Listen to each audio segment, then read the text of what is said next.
Okay.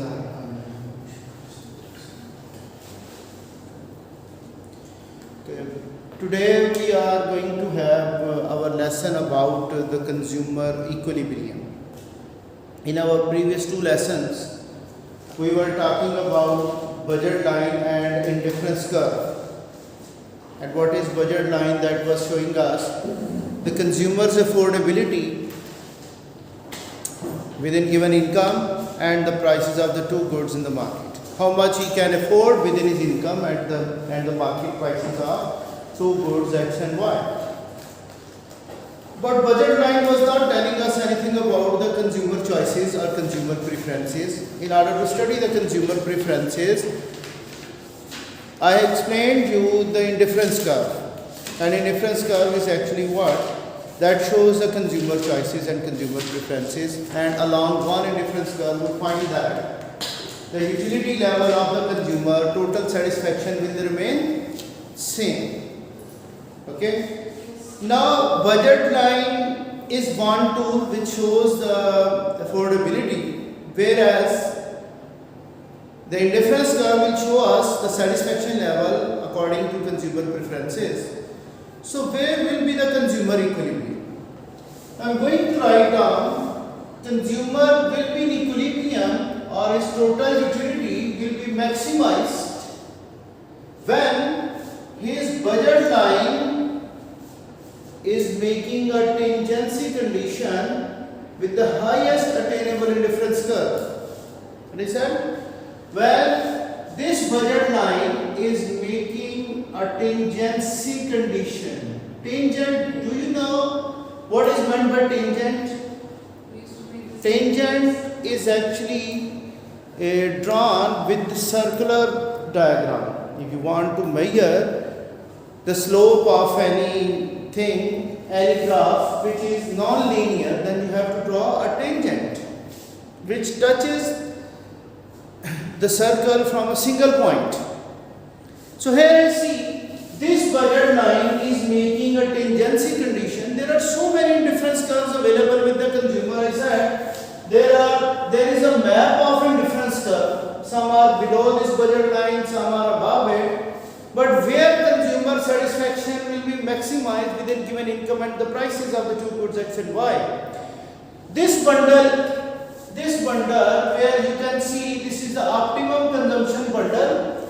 You can see the 3 units of X and 6 units of Y.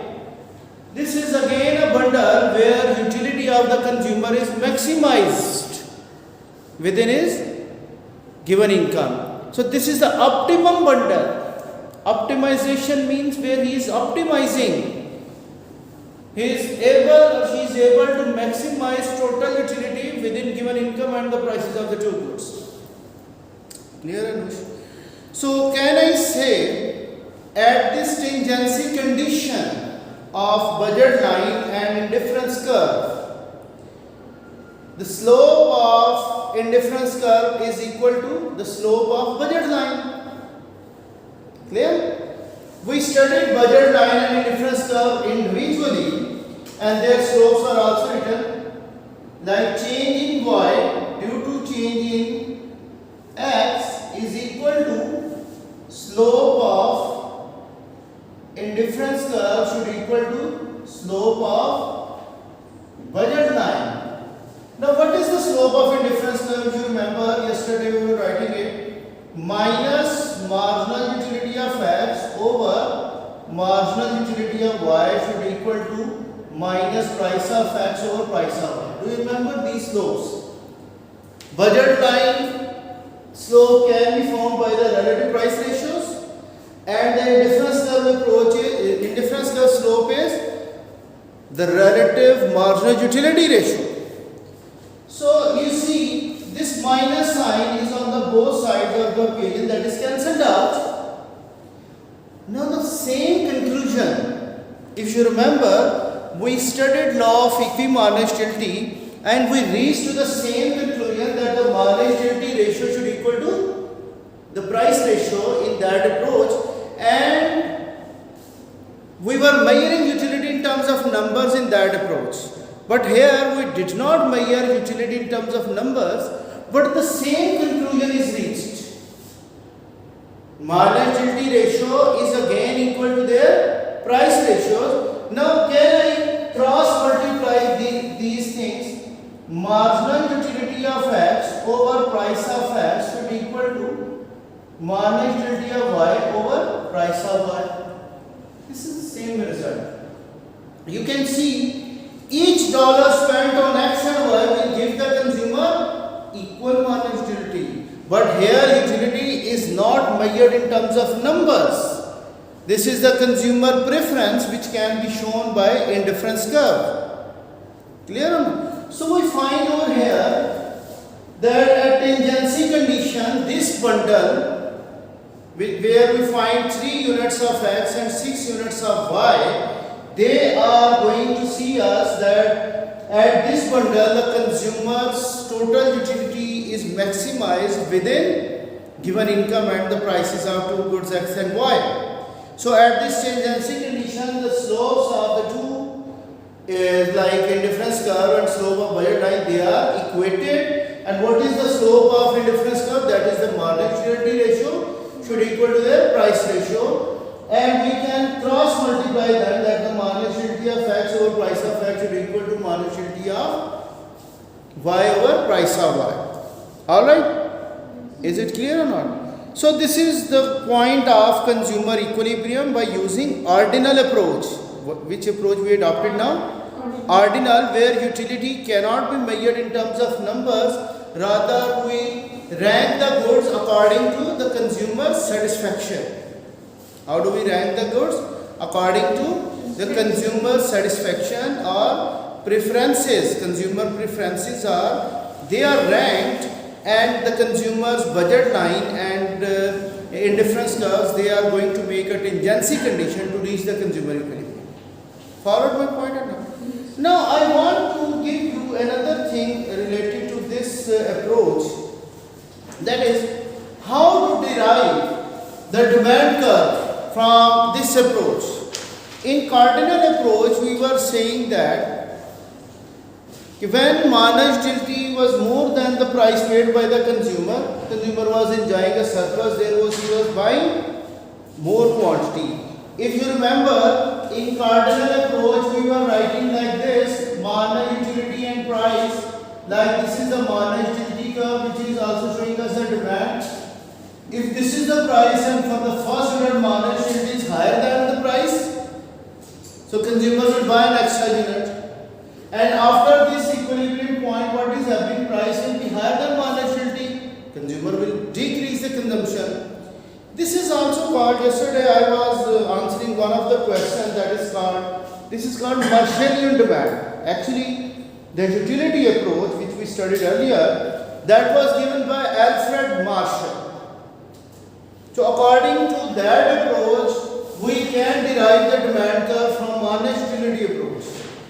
When marginal utility is more than the price, consumer will buy an extra unit, and when price is higher than marginal utility, consumer will decrease the quantity demanded.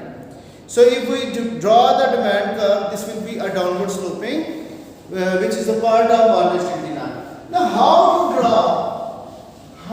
draw a demand curve from indifference curve approach? Okay, I am going to draw the demand curve or derivation of demand curve from this approach. Look here, this is what X and Y, this is the budget line, and this is what consumer will be in equilibrium T1. This is the quantity of X, this is price of X. Now suppose these are the 3 units which are consumed when price of X is $2. Remember, we took the price as $2. So he is able to consume 3 units of X. So when price of X falls, what happens to the budget line? It will have an outward rotation, pivotal shift of the budget line towards right. Now what happened? Price of X falls and budget line have a pivotal shift towards right. So here we find another indifference curve which is present. Now consumer is consuming at new indifference curve, at new budget line. So can I say this is a new budget line, and at price you can see $1. Consumer is consuming now, you can see 8 units. So if we join these 2 points, we get the demand curve, which is downward sloping. The normal demand curve, normal good demand curve, how we derive it? When price is $2, consumer was at this equilibrium point and he was consuming 3 units of X. Now when price of X falls, what happens?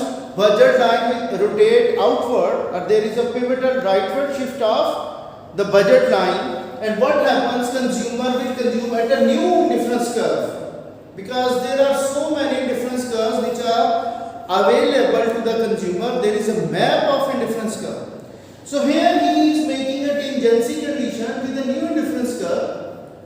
Okay. So what happens? He is now consuming 8 units at price $1. So if we join these 2 points, we get a downward sloping demand. Alright? Followed my point or not? How to derive the demand curve from budget line and indifference curve approach. So in our previous, that was a question yesterday which I was answering. Marshallian demand, that was about cardinal approach demand. That's why I am giving you a differentiation between the 2 demand. This is not the Marshallian demand. This is going to be the demand curve which is derived from budget line and indifference curve, from ordinal approach. And that was a demand curve which is also given a name of Marshallian demand. That was totally the cardinal approach which was telling us whether utility can be measured in terms of numbers and how to derive the demand. Clear or not? Now come towards a few more concepts related to this diagram. Okay. If I see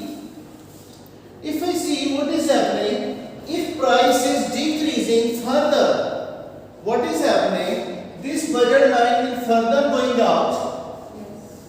Price of X is further decreasing. So consumer is moving to this indifference curve.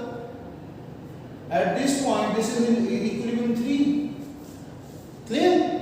So if we join these 3 equilibrium points, there are 3 equilibrium now at different prices. So if we join these 3 equilibrium points, this line will be called price consumption curve. Price consumption curve. Like now the consumption of X is changing due to change in price of commodity X. Clear? Price of Y is not changing, but consumer is buying more of X due to fall in its price. It is also called price offer curve or price consumption curve. Different names are given to this. Like when budget line is going outward due to changes in price of X and consumer is increasing the consumption, then if we join this due to fall in price of X and consumer is increasing its consumption, then price offer curve or price consumption curve can be found by joining these 3 equilibria. Clear? Follow? Now come towards the changes in income and how consumer equilibrium is shifting. Now, so do you remember when income changes, what happens to the budget line? When income, overall income of consumer increases, shift, parallel outward shift. Clear? So I see over here, this is one budget line of the consumer. This is one indifference curve. Consumer is lying here. So when income of consumer increases, what happens to the budget line? It will have parallel outward shift. Clear? Consumer approaches to new indifference curve.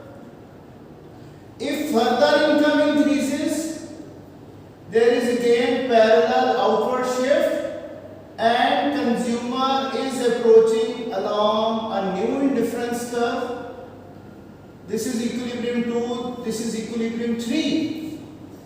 If we join these points, we get income consumption curve. Income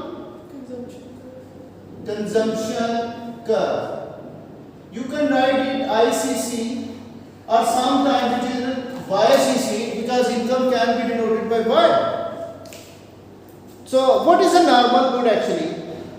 Normal good is that in which due to increase in income, its demand also increases. Do you remember? Here due to increase in income, now demand of both X and Y, they are increasing. So we say both X and Y are normal goods because when consumer income increases, both goods demand is increasing, consumer is spending proportionately on both the goods. Clear or no? Sometimes it happens a good can be, one of the good can be normal good, another can be inferior good. Inferior good is what? When your income increases and you buy less of that good. That's having an inverse relation with the income. When income increases, its demand will fall. So can I draw these two income consumption curves for normal good and for inferior good? They come to your MCQs. That's why I am focusing. They are not given in your book, but they are coming to your MCQ paper. That's why I am drawing them one by one. Now see, here it is taken X and Y. This is one budget line. This is indifference curve 1. When income increases, there should be a parallel rightward shift. What it is?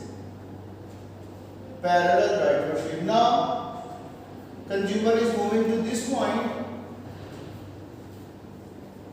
If income further increases, consumer will move to further this point. Okay, if we join these things, now ICC, that is having a little bit downward trend. Clear? Okay, due to increase in income, consumer is buying more of X. This is also called income elastic product, although it is normal good. But due to increase in income, consumer is proportionately spending more on commodity X, and Y will become inferior. Y good, if I started from here and there could be a downward sloping, what I say, due to increase in income, consumption of X is increasing. So what do you think about commodity Y? Now it is going to be inferior good because due to increase in income, its consumption has gone down. Followed my point or not? Okay. So when ICC is going to be flatter towards the x-axis, so it is income elastic. Okay, and it is normal good as well. Now if I am going to draw over here and I want to show you when X is going to be an inferior good. Previously, if consumer was here,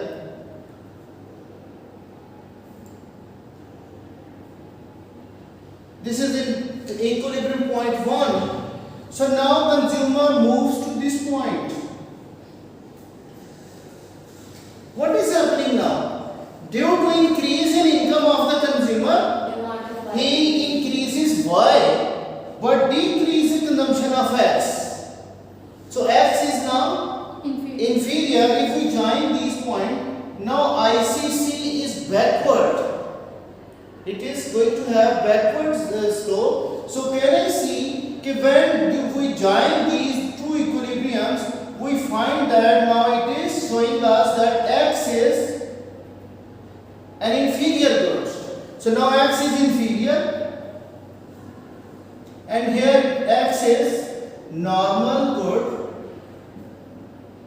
but income elastic. Alright or not? Sir, then why we income इधर Yes. हाँ वो नहीं, वो inferior है। But income elastic होगा, हो सकता इस केस में नीचे वाले में हो सकता ऊपर वाले में नहीं होगा। नहीं, ऊपर वाला तो y की कंजम्पशन कम हो रही है, तो लेकिन वो भी तो income में changes की वजह से उसकी कंजम्पशन कम हो रही है ना, उसके फर्स्ट केस में कम हो रही है। या तो you can see, अगर if we see x consumption is increasing but there is no change in y, तो फिर आप क्या कहेंगे कि now y is zero income elastic because y consumption is not changing due to change in income. Clear? Neither it is increased nor it is decreased. So when due to change in income, consumption of y is not changing, then y is having zero income elastic. You can also have, if we draw like this,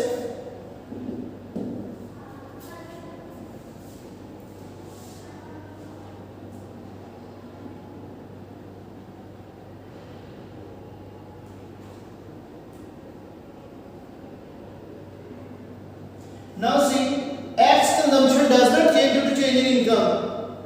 Only y's consumption is changing. So x income elasticity will be zero. Due to change in income, there is no change in demand of x. It remains same. Clear? So these are the different income paths. Due to changes in income, we can find that there can be change in the demand of consumer. There can be normal good, inferior good, zero income elastic. So all possibilities can be there due to changes in income, and due to price we can also find the same thing. These are coming to your MCQ paper, the diagrammatic analysis of budget line and indifference curve. So we need to understand how it is going to change. And I think I will be doing substitution and income effects of the price change by tomorrow, because that requires further extensive knowledge and further intensive as well on your part. So I will continue the same approach tomorrow and day after tomorrow to finish this consumer behavior. I think it's enough for today.